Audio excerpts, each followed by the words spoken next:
Pues yo creo que la alegría que produjo en el pueblo el día que salió el francés aquel a decir habemos papa y Giorgium Marium Bergoglium y nadie decía, ¿en serio es esto, no? Y, y después creo que desde que él aparece en su balcón ahí con unas formas distintas a las que tenía los papas preexistentes, desde sus zapatos hasta su cruz de lata, adoptar el nombre Francisco. Fíjate qué paradoja, ¿no? San Francisco de Asís debe ser el santo más filmado, más conocido, más amado de, de la cristiandad, y sin embargo, ningún papa se había animado a ponerse ese nombre, porque había que llevar esa cruz, porque era una cruz, es una cruz, llevar el nombre de Francisco y homenajear a Francisco de Asís. Y yo creo que la está llevando bien el hombre, ¿no? Desde aquello que eran las formas hasta las cosas que fue produciendo intelectualmente, tanto en la geopolítica, en la teológica, en la de iglesia puertas adentro y iglesia puertas afuera. Es realmente impresionante la comunidad que uno tiene, la común unidad que tiene desde el pensamiento con Francisco. Y toda la semana nos sorprende con cosas. La última semana que hizo este encuentro de los desarrapados de la tierra, podríamos denominarlo, ¿no? Las definiciones que él produce en ese encuentro, que son encuentros que él practicaba en la ciudad de Buenos Aires, porque yo creo que siempre hay que hurgar en qué está haciendo en Roma él que no hizo en Buenos Aires. Yo creo que él es una esponja, él absorbió todo, incluido ese debate que se dio en la Argentina, el matrimonio igualitario. ¿Cuántas movilizaciones habrá espiado él? Estoy suponiendo, ¿no? De la comunidad homosexual que 20, 25 años atrás empezó a movilizarse en la ciudad de Buenos Aires un día al año y que a algunos les parecían estrambóticas, otros. Y él, sin embargo, es el primer papa que habla de los gays, pero no de los gays en el sentido de chicos alegres, como jóvenes alegres, como algunos decían, sino como ellos reconocen hoy en el mundo. Vean por internet las repercusiones que tiene en las comunidades, y hablan de que él es el primero que los trata como gay, pero en el sentido de bueno como tú. Gay quiere decir good as you, bueno como tú. Y eso es lo que ellos han sentido. Los debates que se ha propuesto dar en el sínodo, que no son temas que a mí me compete opinar porque son iglesias adentro, pero como feligrés te digo que quedó escrito ya. O sea, hay documentos que reflejan la discusión tanto del primer documento como del segundo documento, que seguramente en los tiempos de la iglesia, el año que viene se retomarán esas discusiones en el sínodo del año 2015, y las mayorías se van construyendo de año a año. En este año, él tuvo mayoría para producir el primer documento, lo que no tuvo es la mayoría especial que requiere para ser aprobado, y entonces sale el segundo documento, que también es muy importante, es muy bueno, porque hay que avanzar juntos, no divididos. Y entonces veremos cómo continúa esto el año que viene. Yo creo que ha sido impensable 2 años atrás que la Iglesia tenga los debates que hoy está teniendo. Impensable también que Benedicto ha salido fuertemente a acompañar al Papa.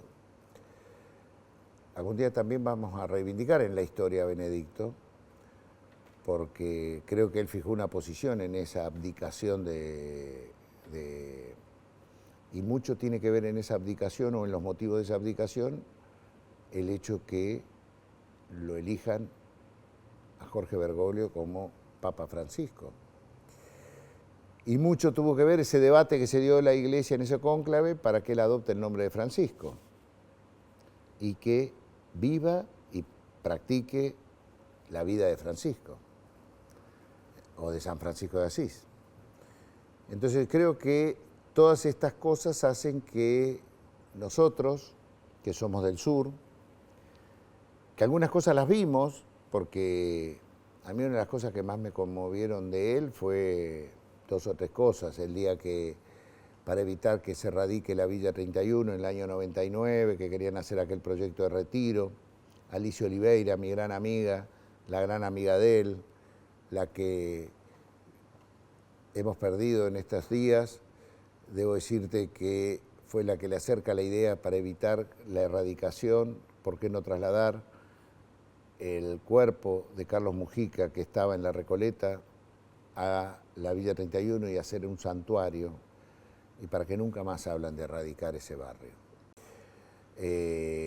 Lo que él hacía en las villas, en Constitución, acompañando a los cartoneros, a los excluidos, a los trabajadores que estaban desocupados, a las prostitutas que eran recuperadas de prostíbulos o de cabaret, donde eran ofendidas en su dignidad de persona, o a los trabajadores textiles que estaban esclavizados en talleres clandestinos. Hay algo en internet, se los recomiendo que lo miren en YouTube. Ayer lo estuve repasando, en uno está el sermón entero de él ahí. Son cosas para aprender y ver que todo lo que está diciendo hoy lo dijo antes en la ciudad de Buenos Aires. Y lo que no lo dijo, lo absorbió para ver cómo lo avanza con su iglesia al mundo. Y la otra gran sorpresa, extraordinaria para mí, es su geopolítica, sus visiones. Él asumió que él es pontífice, que él es constructor de puentes, que es lo que quiere decir pontífice, destructor de muros. Y fue así que fue a Israel, a Palestina, tratando de generar un puente, fue a Corea del Sur, generando un puente con Corea del Norte, ahora va a Turquía esta semana, la semana que viene, el 23 de noviembre, creo que por ahí, no, el 28 de noviembre, y ojalá construya un puente con Armenia. Nosotros que tenemos una gran comunidad armenia, el 24 de abril del año que viene se cumplen 100 años del genocidio armenio. Está cerrada la frontera de Armenia y Turquía desde ese año.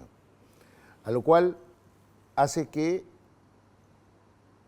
35.000, 40.000 chicos armenios jóvenes se van todos los años de Armenia porque no tienen destino laboral, porque son rusos dependientes, solo tienen ahí con Rusia, Rusia genera mejores trabajos. Y entonces los que no tienen salen por Rusia, pero después se van algunos a Francia, que hay una gran comunidad armenia, California, la Argentina, Buenos Aires. Y bueno, terminar ese drenaje para que la historia de jóvenes, sería bueno por ahí abrir la frontera con Armenia. Y el Papa toma esos desafíos. ¿Cuántos bienes y servicios tenía el mundo para avalar esos negocios financieros? Hoy es 48 veces más. ¿Qué son esas 48 veces? Burbujas que estallan, revientan los sistemas políticos, revientan el sistema productivo y es un volver a empezar de cero. Y la gente común, que lo único que hace es trabajar, pierde su trabajo y los jóvenes les es mucho más difícil entrar al mercado del trabajo. Se pierde alguna parte de esas generaciones mientras se vuelve a reconstruir el sistema. Entonces, esa gran angustia que él la vio en la Argentina, que él la vio, es lo que él dice, ¿quiénes son los que hacen esto? Son los mismos que financian la construcción de armas. O sea que en la época de mi papá le decíamos usureros, hoy son hombres de negocio, ¿no? Pero bueno, el capitalismo, para quienes admiran el capitalismo y les gusta el capitalismo, tiene un gran enemigo, que es el capitalismo financiero. O producís o especulás financieramente. A los términos que se está planteando hoy, a nadie le conviene invertir para producir, para generar trabajo, porque es más negocio comprar bonos.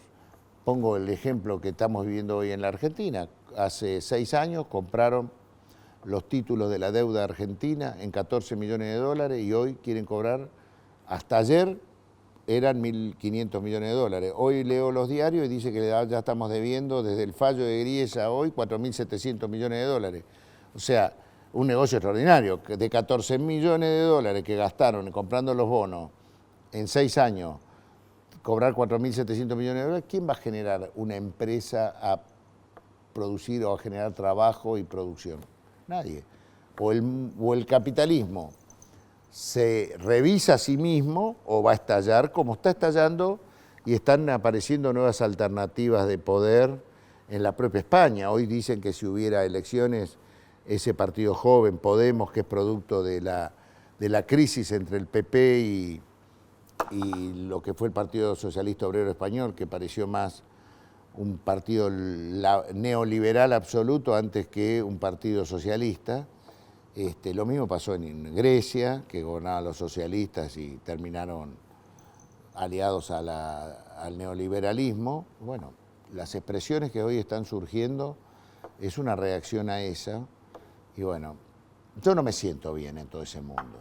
Y gracias a Dios existe un hombre que hoy tiene una voz universal y está denunciando eso. Entonces yo creo que por ahí yo no lo llego a ver, pero los jóvenes post-Francisco no van a ser los mismos que los jóvenes pre-Francisco.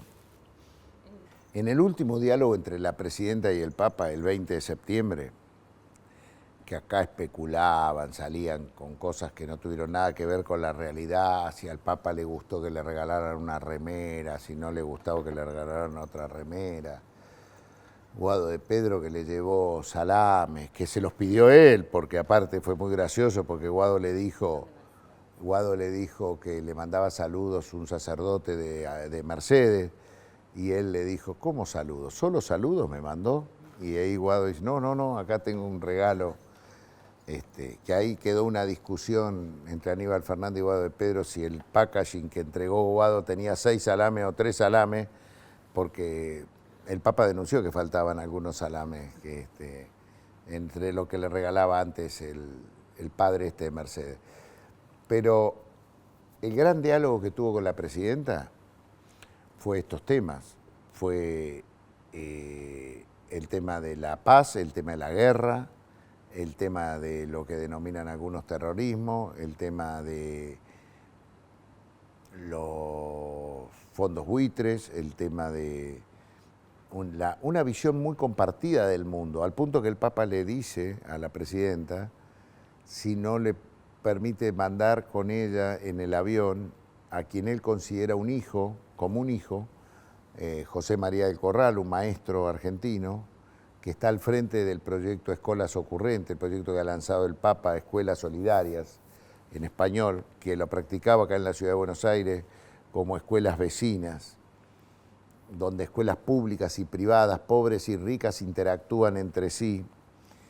Eso lo está planteando al mundo con una cultura de paz, porque todo empieza con el olivo que se planta y con esos jóvenes que son chicos de 16 años, toman la edad de 16 años de las distintas escuelas y empiezan a trabajar sobre una cultura de paz. Bueno, sobre esa agenda, el Papa y la Presidenta tienen una absoluta comunidad. Y por eso es que el Papa le dice que quiere que, como una forma de estar presente él, que lo lleve a José María del Corral y que a su vez sea la Presidenta la que hable ante Ban Ki-moon, el Secretario General de las Naciones Unidas, presentándolo a Del Corral para exponer el tema de las escuelas ocurrentes y ojalá Naciones Unidas universalice la idea que el Papa está tirando de las escuelas solidarias. Ese gesto es un gesto muy fuerte. Algunos lo quisieron ignorar en la Argentina, pero la verdad es que eso muestra que el Papa se sentía totalmente comprendido en el discurso que iba a dar la Presidenta en la Asamblea General de Naciones Unidas. Por eso el Corral está sentado en el palquito que tenía Argentina con su guardapolvo blanco acompañando el discurso de la Presidenta. Y el Papa se sintió muy honrado también por las palabras que tuvo Dilma Rousseff en esa Asamblea General, las palabras que tuvo Evo Morales, las palabras de Michelle Bachelet en el Consejo de Seguridad también. O sea, ahí se ve claro cultura política de este tiempo en América del Sur y los valores que transmite Francisco desde el Vaticano. Ahí hubo una común unidad, una visión conjunta del mundo, donde el olor a azufre que había en esa asamblea, había que escuchar los discursos de Obama, del primer ministro inglés, Cameron, o del propio socialista Hollande, donde todo era el enemigo y la guerra donde yo particularmente le escuché decir a Hollande una cosa que me sorprendió, porque puso a ISIS en todo su discurso, este Estado Islámico que hoy ocupa parte de Irak y parte de Siria, como el gran enemigo, pero al finalizar su discurso se animó a decir que el otro gran objetivo era la destitución de Bashir el-Assad, el presidente de Siria.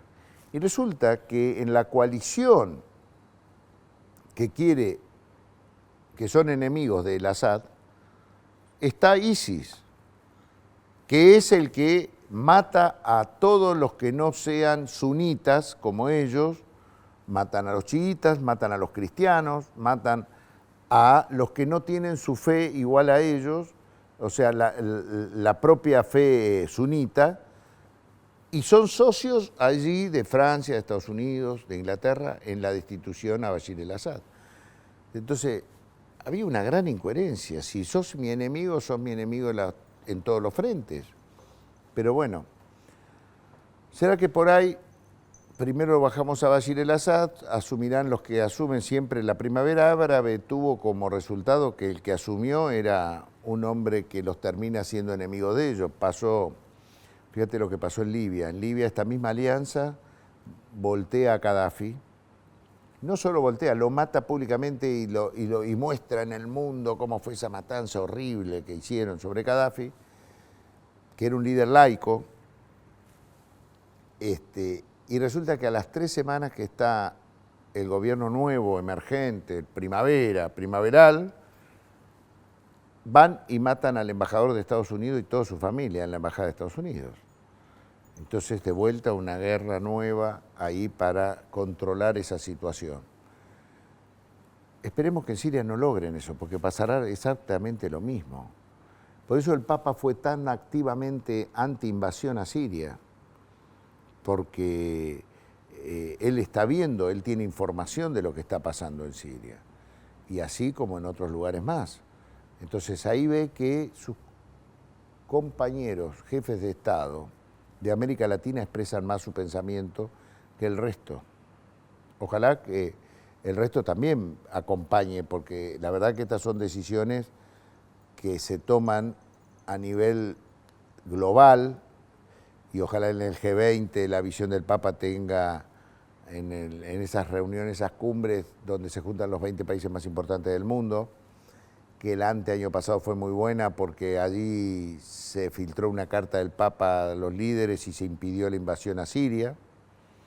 Y así ahora, creo que este mes es en una nueva cumbre en Australia, creo, del G20. Y ojalá el mundo tenga otra mirada, porque así como estamos, es autodestrucción. El Papa mismo lo ha dicho con la hipótesis de una tercera guerra mundial, que para él ya está en el medio.